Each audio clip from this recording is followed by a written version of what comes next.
দর্শক, খবরের শুরুতেই যেমনটি জেনেছেন, পশ্চিমবঙ্গের নতুন মুখ্যমন্ত্রী হতে যাচ্ছেন শুভেন্দু অধিকারী। এই বিষয়ে আমরা আরও জানবো, আমাদের সহকর্মী সত্যজিৎ চক্রবর্তীর কাছ থেকে যুক্ত হচ্ছি তার সাথে।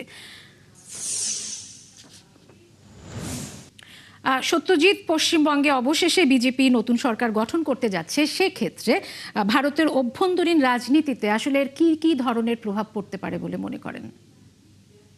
দেখুন, এই যে পশ্চিমবঙ্গ, সেই পশ্চিমবঙ্গ কিন্তু উত্তর পূর্ব ভারতে একমাত্র রাজ্য ছিল যেখানে বিজেপি নেই।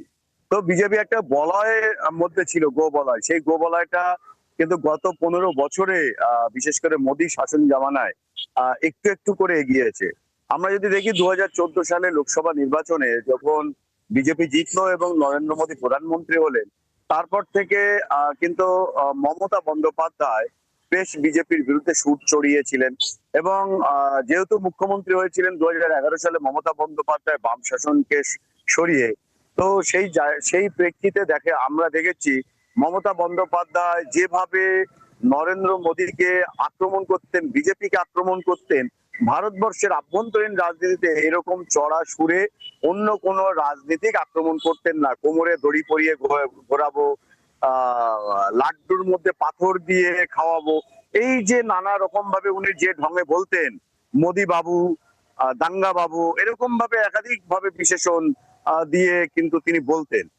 এই যে পশ্চিমবঙ্গে যে তৃণমূল শাসনের অবসান এবং বিজেপি শাসন হলো, এবং মমতা বন্দ্যোপাধ্যায় যে বিধানসভার রাজনীতি, সেই রাজনীতি থেকে যে সরে গেল, তাতে করে দুটো দিক। একটা দিক হলো যে নরেন্দ্র মোদীর প্রতিপক্ষ শক্ত যিনি আক্রমণ করতেন, সেটি আর রইল না।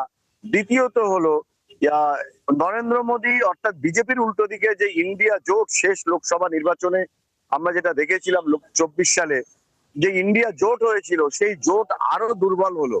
কারণ সেখানে মমতা বন্দ্যোপাধ্যায় অর্থাৎ তৃণমূল এবং কংগ্রেস, তারা কিন্তু ক্ষমতায় ছিল বিরোধী জোটের মধ্যে, আর কেউ সেখানে ছিল না। আরেকটা বিষয় জানতে চাচ্ছি, বাংলাদেশের যে কিছু ইস্যু রয়েছে, বাংলাদেশ ভারত সীমান্ত, তিস্তা পানি বন্টন চুক্তি ও বাণিজ্য ইস্যুতে যে ইস্যুগুলো রয়েছে, সেক্ষেত্রে নতুন পশ্চিমবঙ্গ সরকার কি কেন্দ্রীয় সরকারের সাথে আরো সমন্বিত হয়ে কাজ করবে কিনা, আপনি কি মনে করেন?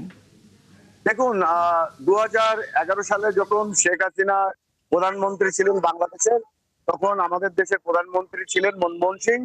মমতা বন্দ্যোপাধ্যায়কে নতুন সরকার নিয়ে গেলেন বাংলাদেশের তিস্তার টেবিলে, মমতা বন্দ্যোপাধ্যায় বেঁকে বসলেন, হয়নি। তৎকালীন কেন্দ্রীয় সরকারের কিন্তু অভিযোগ ছিল মমতা বন্দ্যোপাধ্যায়ের জন্য হয়নি। 2014 সালে নরেন্দ্র মোদী প্রধানমন্ত্রী হওয়ার পর একই ঘটনা দেখলাম আমরা। মমতা বন্দ্যোপাধ্যায়কে নিয়ে গেলেন ঢাকায়, মমতা বন্দ্যোপাধ্যায়ের আপত্তিতে হয়নি। বারবার কেন্দ্রীয় সরকার, কংগ্রেস নেতৃত্বাধীন কেন্দ্রীয় সরকার, বিজেপি নেতৃত্বাধীন কেন্দ্রীয় সরকার, মনমোহন টু নরেন্দ্র মোদী, তারা বলেছেন কিন্তু পশ্চিমবঙ্গের মুখ্যমন্ত্রী মমতা বন্দ্যোপাধ্যায় ফেডারেল স্ট্রাকচার মেনে তাকে গুরুত্বটা দিতে হবে চুক্তির জন্য। যেভাবে গঙ্গা চুক্তি হয়েছিল, তৎকালীন জ্যোতি বসু সঙ্গ দিয়েছিলেন, এক্ষেত্রে মমতা বন্দ্যোপাধ্যায় বেঁকে বসার কারণে হয়নি। সত্যজিৎ, অনেক ধন্যবাদ আপনাকে আমাদের সাথে যুক্ত হওয়ার জন্য। দর্শক, কলকাতা থেকে আমাদের সঙ্গে যুক্ত হয়েছিলেন সহকর্মী সত্যজিৎ চক্রবর্তী। কথা হচ্ছিল পশ্চিমবঙ্গে বিজেপির নতুন সরকার গঠন নিয়ে।